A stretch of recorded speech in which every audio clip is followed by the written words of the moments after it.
नमस्कार, स्वागत है राज्यसभा टीवी में। आपके साथ मैं हूं अभिलाषा पाठक। आइए शुरुआत करेंगे इस वक्त की हेडलाइंस के साथ। लोकसभा चुनाव के पहले चरण में 20 राज्यों की 91 सीटों के लिए नामांकन का काम पूरा। आखिरी दिन केंद्रीय मंत्री नितिन गडकरी, वीके सिंह, हेमा मालिनी, फारूक अब्दुल्ला समेत कई दिग्गजों ने भरा पर्चा। आंध्र प्रदेश, सिक्किम, अरुणाचल प्रदेश विधानसभा की सभी सीटों और ओडिशा की 28 सीटों के लिए भी नामांकन।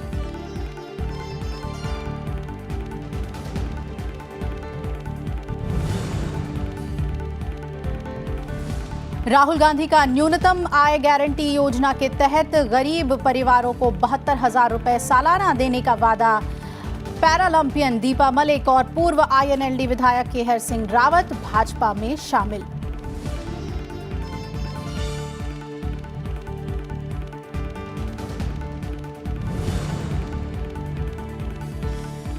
वीवीपैट मामले में सुप्रीम कोर्ट ने चुनाव आयोग से 28 मार्च तक मांगा जवाब। विपक्षी दलों की 50% EVM वोटों का मिलान वीवीपैट से कराने की मांग। 1 अप्रैल को होगी अगली सुनवाई।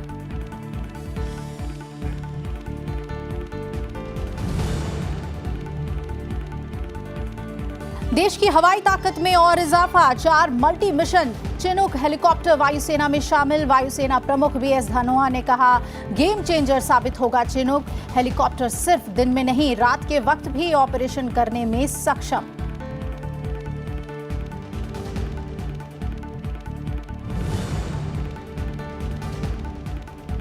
और जेट एयरवेज के फाउंडर नरेश गोयल और पत्नी अनीता गोयल कंपनी के बोर्ड से देंगे इस्तीफा। कर्जदाताओं के साथ रेजोल्यूशन प्लान के लिए हुई बैठक में फैसला। कामकाज देखने के लिए बनेगी अंतरिम मैनेजमेंट कमेटी। संकट से उबारने के लिए 1,500 करोड़ रुपए की तुरंत funding.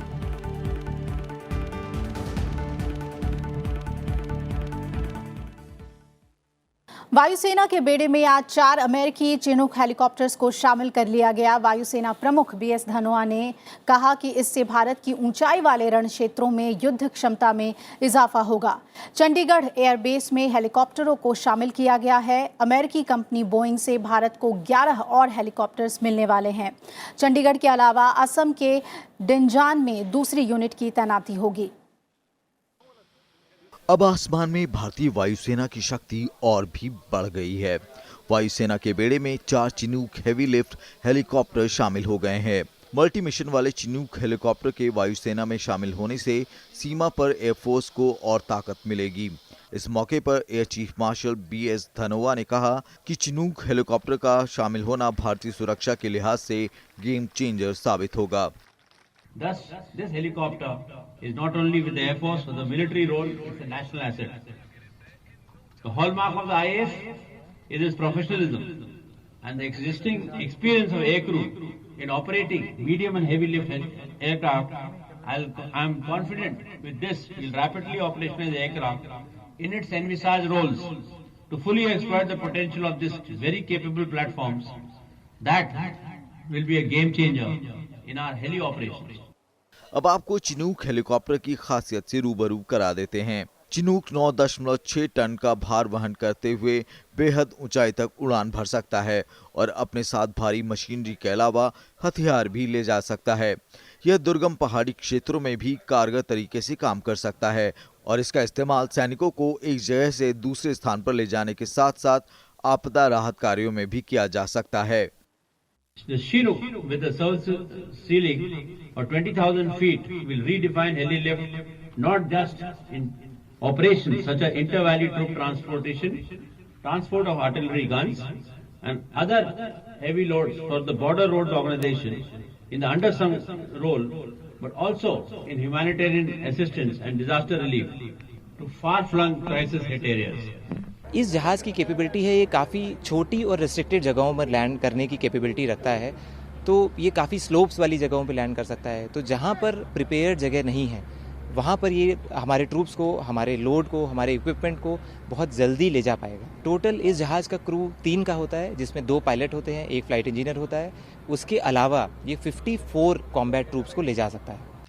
Air chief marshal BS Dhanoa ने कहा कि लड़ाकू विमान रफाल के सेना में शामिल होने से सेना की ताकत में और इजाफा होगा। चिनूक के वायुसेना के बेड़े में शामिल होने से खास तौर से पूर्वोत्तर भारत को रणनीतिक रूप से महत्वपूर्ण मार्गों और आधारभूत संरचनाओं के निर्माण में मदद मिलने की उम्मीद जताई जा रही है। चिनूक हेलीकॉप्टर अपनी क्षमता को दिखा चुके हैं और इसके आने के बाद अब भारतीय वायुसेना की रूसी Mi-26 हेलीकॉप्टरों पर निर्भरता न सिर्फ कम होगी बल्कि साथ साथ पाकिस्तान और चीन के मद्देनजर भी भारतीय वायुसेना की क्षमता में इजाफा होगा। दिल्ली में कैमरामैन दुष्मंता के साथ पंचानंद मिश्रा, राज्यसभा टीवी। और आइए अब रुक कर लेते हैं लोकसभा चुनाव से जुड़ी हुई खबरों का।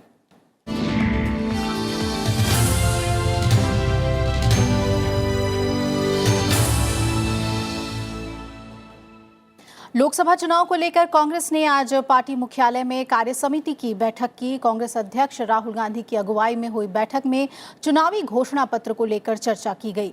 माना जा रहा है कि कार्यसमिति की बैठक में पार्टी के घोषणा पत्र को अंतिम रूप दिया गया है। कांग्रेस अध्यक्ष राहुल गांधी ने न्यूनतम आय गारंटी योजना को लेकर बड़ा ऐलान किया है। राहुल गांधी ने कहा है कि कांग्रेस सत्ता में आती है तो देश के 20% सबसे गरीब परिवारों को 72,000 रुपए सालाना देगी। अगर आपकी आमदनी 12,000 रुपए से कम है तो हम आपकी आमदनी को 12,000 तक पहुंचा देंगे। कोई काम बंद नहीं करेगा। जब वो व्यक्ति कंफर्टेबली निकल जाएगा 12,000 से, फिर वो स्कीम उसको so it will stop on its own. But हमारी फिलॉसफी है कि अगर आप हिंदुस्तान में आज एक मिनिमम इनकम से कम आपकी आमदनी है तो फिर आप गरीबी से निकल ही नहीं सकते हो। तो हम आइडेंटिफाई करना चाहते हैं इस देश में सबसे गरीब लोग कौन हैं और एक बार हम उनको गरीबी से निकालना चाहते हैं, खत्म करना चाहते हैं। तो ये एक प्रकार से मनरेगा फर्स्ट फेज था ऑपरेशन का। मनरेगा में 14 करोड़ लोगों को हमने गरीबी से निकाला। कांग्रेस अध्यक्ष राहुल गांधी के बयान पर बीजेपी ने करारा प्रहार किया है। उनकी दादी जी इंदिरा गांधी ने तो 71 में ही कहा था गरीबी हटाओ, तो हमें तो लगा गरीबी हट गई थी, ऐसा कांग्रेस पार्टी मानती थी। कुछ नहीं हुआ। उनके पिताजी 85 में आए थे, 84 में राजीव गांधी जी, तो उन्होंने कहा था मैं दिल्ली से भेजता हूँ 1 रुपया, तो ज़मीन पर पहुँचता है 15 पैसे। वो पैसे कहाँ चले जाते हैं पता नहीं है। और राहुल गांधी 10 साल तो मनमोहन सिंह की सरकार में आपकी और सोनिया जी की बहुत चलती थी, उस समय आपको याद क्यों नहीं आई? बीजेपी केंद्रीय चुनाव समिति की आज दिल्ली में बैठक हो रही है। इसमें मध्य प्रदेश की बाकी बची हुई सीटों पर नाम तय होने की उम्मीद जताई जा रही है। इन सीटों में से कई सीटें हाई प्रोफाइल होने की वजह से चुनाव दिलचस्प हो गया है।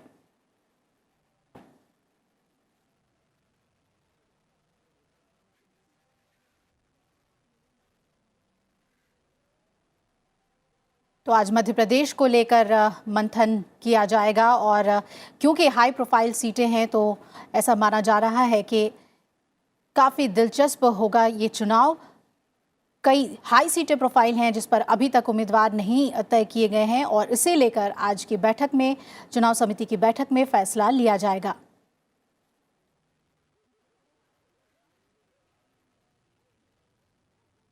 बीजेपी ने पश्चिम बंगाल में भय का वातावरण होने का आरोप लगाया है। बीजेपी प्रवक्ता शहनवाज हुसैन और स्वपन दासगुप्ता ने आज प्रेस कॉन्फ्रेंस कर टीएमसी सरकार पर निशाना साधा और कहा कि राज्य की मुख्यमंत्री ममता बनर्जी जानबूझकर हर स्तर पर संवैधानिक संकट खड़ा करने की कोशिश कर रही हैं।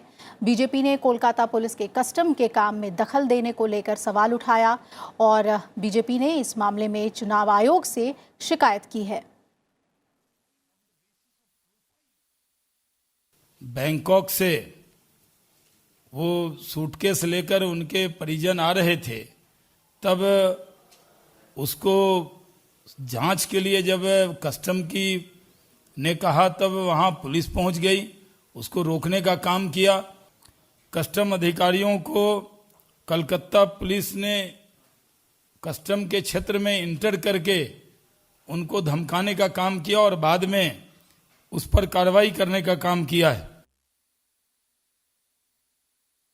कि ये जो पुलिस फोर्स है, local police force, this cannot be trusted upon to be a neutral police force during the time of the election.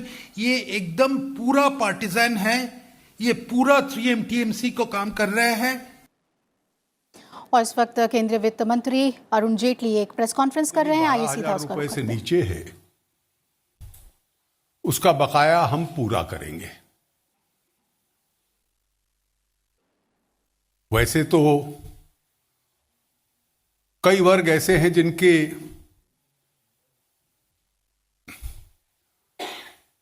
कोई सबूत नहीं होते उस आमदनी के स्तर पे,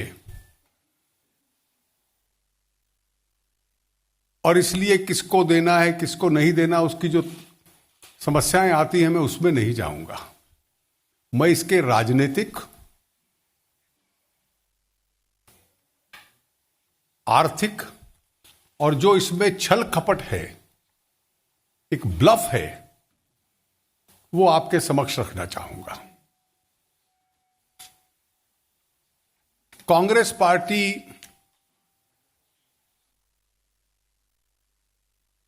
का एक इतिहास गरीबी और गरीबी हटाने के नाम पर राजनीतिक व्यवसाय करने का रहा है।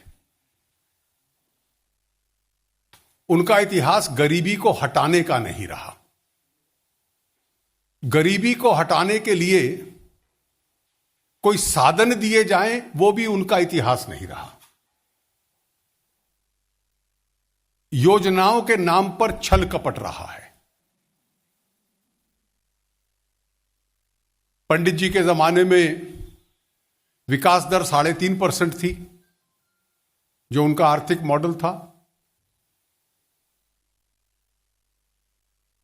जिसको विश्व हमारा मखौल उड़ाता था और व्यंग के रूप में हमें कहता था कि ये हिंदू रेट ऑफ ग्रोथ है। तो उसमें तो कोई गरीबी हटाना वो संभव नहीं था। इंदिरा जी तो 1971 में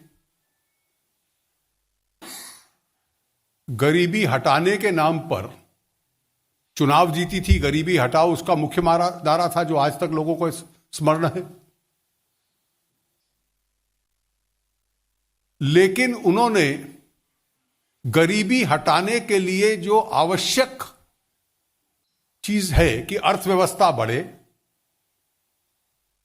समाज में आमदनी बढ़े, जेनरेशन ऑफ वेल्थ हो और उस वेल्थ का डिस्ट्रीब्यूशन हो न्याय के लिए, यह उनकी नीति नहीं थी। She did not believe in increased productivity. She did not believe in generation of wealth. She only believed in redistribution of poverty. और अगर उनका कार्यकाल देख लें तो चुनाव वो गरीबी हटाओ के नाम से जीती थी, लेकिन उस कार्यकाल में केवल गरीबी का वितरण हुआ था। आपको कोई भी ऐसे कार्यक्रम स्मरण नहीं होंगे जो नीचे को ऊपर उठाना है उसके लिए प्रयोग किए गए हों। ऊपर वाले के खिलाफ कार्रवाई कर दी जाए जिससे जेनरेशन ऑफ वेल्थ रुक जाए, लेकिन गरीबी का रीडिस्ट्रीब्यूशन हो जाए, केवल यही उनकी नीति थी। राजीव जी के कार्यकाल में तो विवाद ही चलते रहे, इसलिए बहुत कार्रवाई नहीं हो पाई। और कई बार अगर आप देखें तो 10 वर्ष के यूपीए के कार्यकाल में भी किस प्रकार से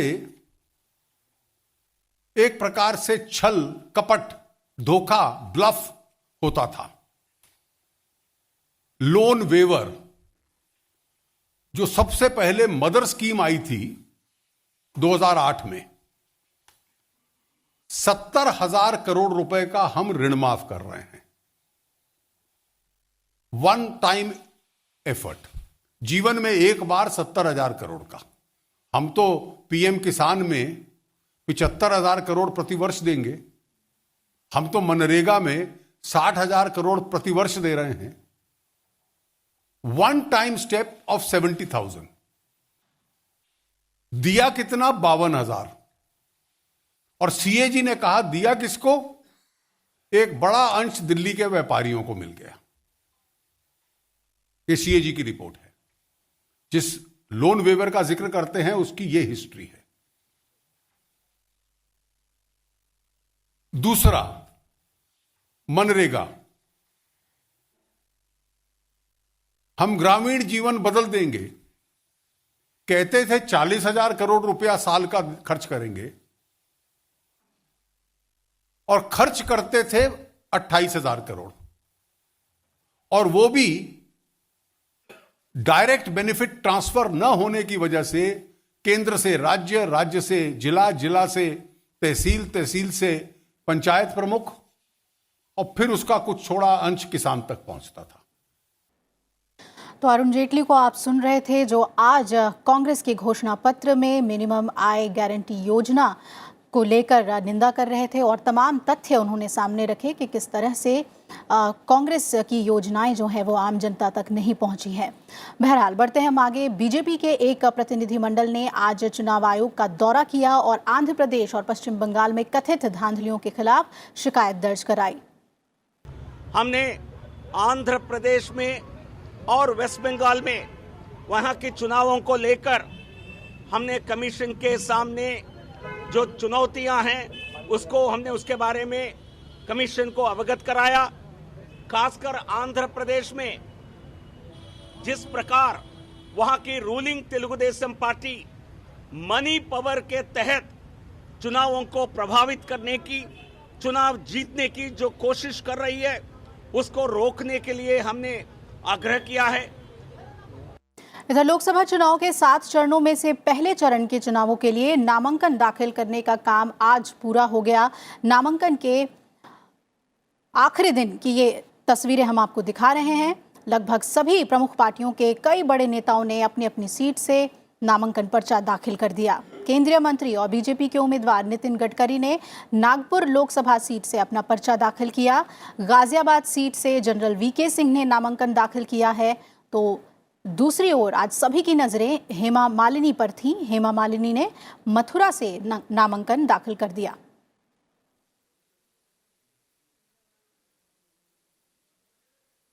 बहुत सारे पानी की हमेशा समस्या है। पानी का समस्या तो होल वर्ल्ड में है, लेकिन यहाँ पे खारा पानी इतना है तो उसको भी ठीक करने के लिए बहुत सारे ट्यूबवेल ये वो सब लगा के दिया हुआ है।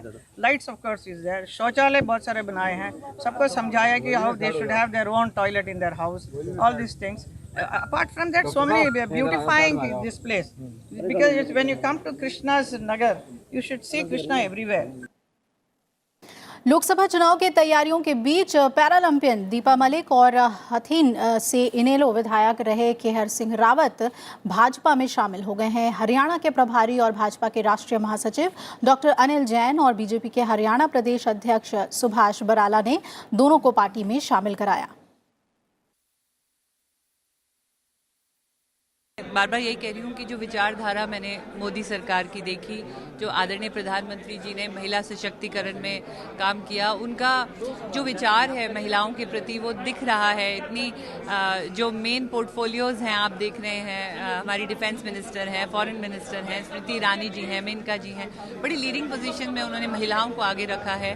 दिव्यांगों के लिए बहुत ज़्यादा कार्य किया है, सुगम्य भारत है, और खेलों की नीतियों में हमें इतना जोर शोर से योगदान दिया है। शायद नीतियां इतनी खूबसूरत बनी हैं, तो मुझे लग रहा है कहीं ये सही विचारधारा है हमारे देश के नेतृत्व के लिए। दूसरी तरफ कांग्रेस नेता राशिद अल्वी ने अमरोहा लोकसभा सीट से चुनाव लड़ने से इनकार कर दिया है। इसके लिए उन्होंने निजी कारणों का हवाला दिया है। कांग्रेस ने अमरोहा से अब सचिन चौधरी को उम्मीदवार बनाया है। एनसीपी ने लोकसभा चुनाव के लिए अपना घोषणा पत्र जारी कर दिया है। 24 पेज के इस घोषणा पत्र को आओ मिलके देश बनाएं का नाम दिया गया है। घोषणा पत्र में एनसीपी ने लिखा है कि सरकार बनने की स्थिति में 3 तलाक बिल को समाप्त किया जाएगा और पाकिस्तान के साथ आतंकवाद के मुद्दे पर बातचीत की जाएगी।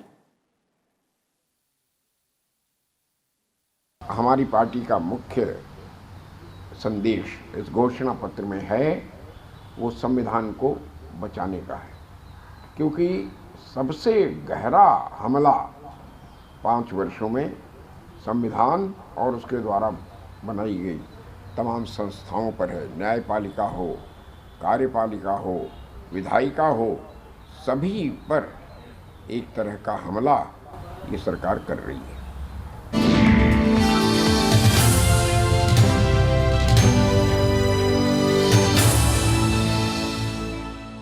वीवीपैट मामले में विपक्षी दलों की याचिका पर सुप्रीम कोर्ट ने चुनाव आयोग से 28 मार्च तक जवाब मांगा है। विपक्षी दलों की याचिका पर सुनवाई करते हुए सुप्रीम कोर्ट ने चुनाव आयोग से कहा है कि क्या वो वर्तमान में हर विधानसभा क्षेत्र में वीवीपैट सैंपल सर्वे को बढ़ा सकता है और इसके लिए 28 मार्च तक जवाब देने के निर्देश दिए हैं। विपक्षी दलों की मांग है कि 1 से अधिक वीवीपैट के सैंपल सर्वे लिए जाएं। फिलहाल एक विधानसभा क्षेत्र से एक वीवीपैट की पर्ची के साथ मिलान किया जाता है और 50% वोटों का मिलान वीवीपैट की पर्ची से कराने की मांग वाली विपक्षी दलों की याचिका पर अब 1 अप्रैल को सुप्रीम कोर्ट में सुनवाई होगी।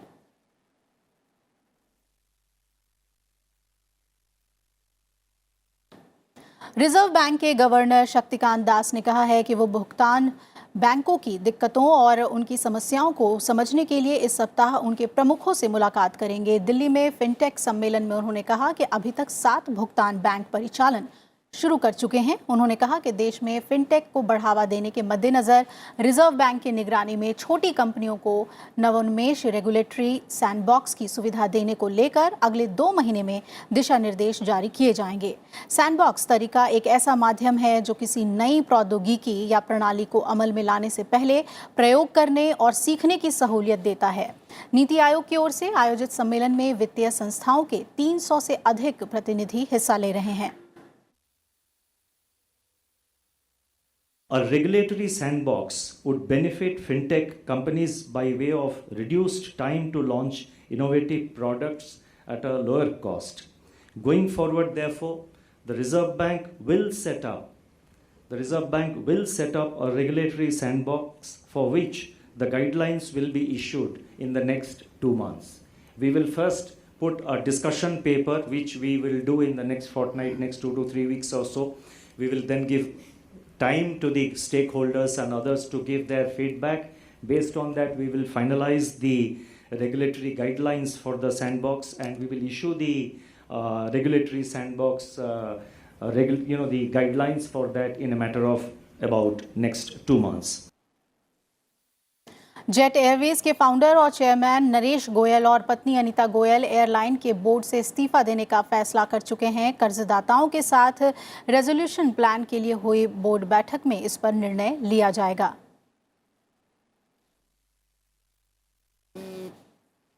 एसबीआई की अगुवाई में एयरलाइन के कर्जदाताओं का कंसोर्टियम रेजोल्यूशन प्लान तैयार कर रहा है। इसमें 1,500 करोड़ रुपए की फंडिंग तुरंत मुहैया करवाना शामिल है।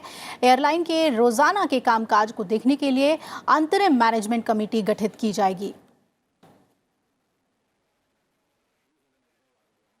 उपराष्ट्रपति एम वेंकैया नायडू ने कृषि को टिकाऊ और लाभदायक बनाने पर जोर दिया है। आज पुणे में Baikunth Mehta national institute of cooperative management के दीक्षांत समारोह में उन्होंने कहा कि कृषि क्षेत्र में संरचनात्मक बदलाव लाने की जरूरत है, जिससे किसानों की आय दोगुनी की जा सके। Agriculture is not becoming viable and profitable. So we have to make agriculture profitable. So as I told you, loan waiver or free power are no permanent solutions. If you go for allied activities, then agriculture can survive better. It used to be like that during our younger days. So we have to think about this, and we have to find new avenues and also see to it that the agriculture is made profitable and the farming becomes more attractive also. उपराष्ट्रपति ने कृषि क्षेत्र में सहकारी समितियों की भूमिका की सराहना की। उन्होंने कहा कि ग्रामीण इलाकों में आर्थिक गतिविधियों, सामाजिक आर्थिक विकास और अर्थव्यवस्था को मजबूत करने में समितियां बड़ी मदद कर सकती हैं। सहकारिता के जरिए छोटे और सीमांत किसानों को खेती, भंडारण सुविधाओं, वितरण में मदद कर उन्हें फायदा पहुंचा सकती हैं।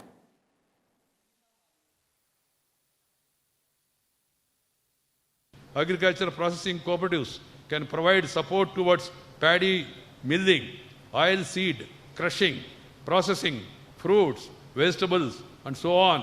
The farmers gain through value addition to their product, as I told you.